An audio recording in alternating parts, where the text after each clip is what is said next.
We actually have 5 different types of purchasing cards. The first and the most well utilized is the state PCard.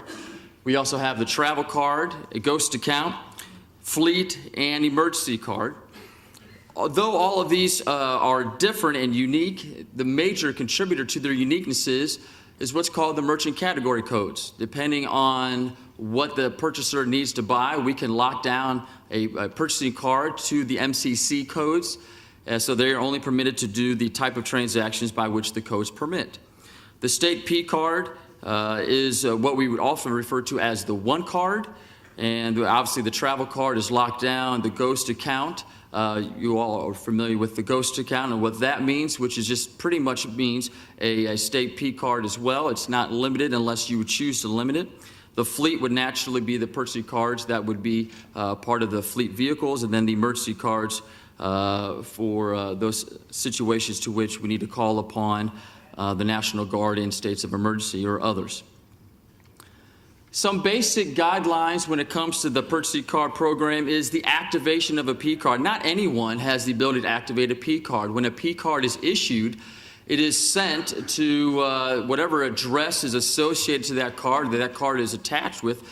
It will be sent to that address, and you've heard me talk about the coordinator. The coordinator actually is the individual responsible for the activation of a PCard. So in other words, the card holder cannot just get the card and call Citi, who is the bank, and just call them and say, hey, I want to activate my PCard and use it. Nope. In actuality, the coordinator is the one that has to activate the PCard. And this is important when we talk about PCard security. Understand, we are talking about taxpayers' money. We need to be good stewards of taxpayers' money. And so we need to be responsible as a card holder or as a person within the PCard program to understand there is proper security that needs to take place, such as you don't, as a card holder, you don't just leave your card out for anybody to see it. You don't leave your bank statement out there for anyone to see it. You keep it under an element of security so that only you as a card holder have access to that card and its information. Any returned goods should be credited to the PCard. This is important for our cardholders to remember as well as anyone, but when oftentimes they have to return goods to the vendor, and as doing so, those goods need to be returned not in the form of a gift card, but in actuality need to be returned back to or credited to the PCard itself and would come across in OASIS as a credit.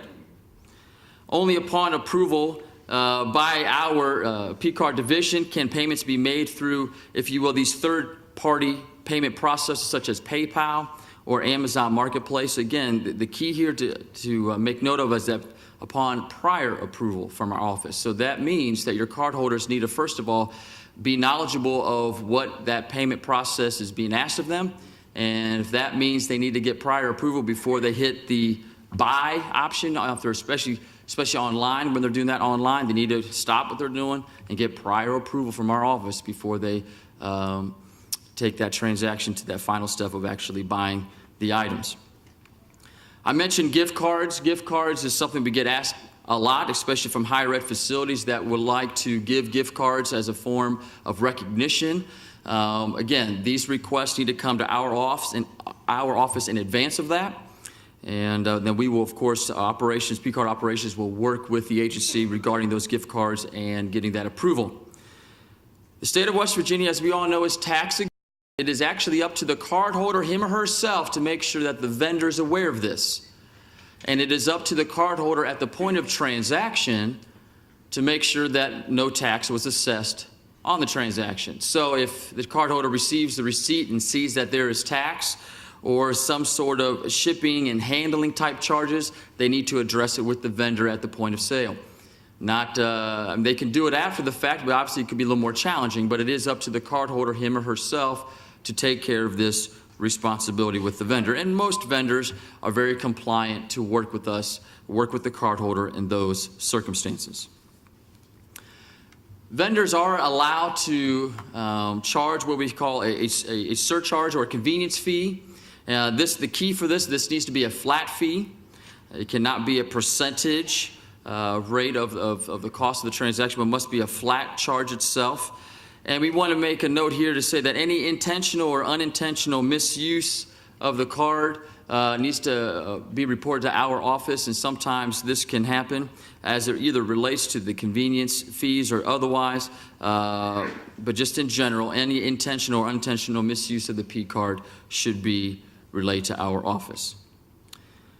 One final point here, just to talk about the general information of the program, which I mentioned earlier in the introductions that Tim Butler, who is the director of our program oversight, he and his group of individuals, they are the ones that are in charge of what we call program evaluations. And in those circumstances, they will come and perform a program evaluation at the agency.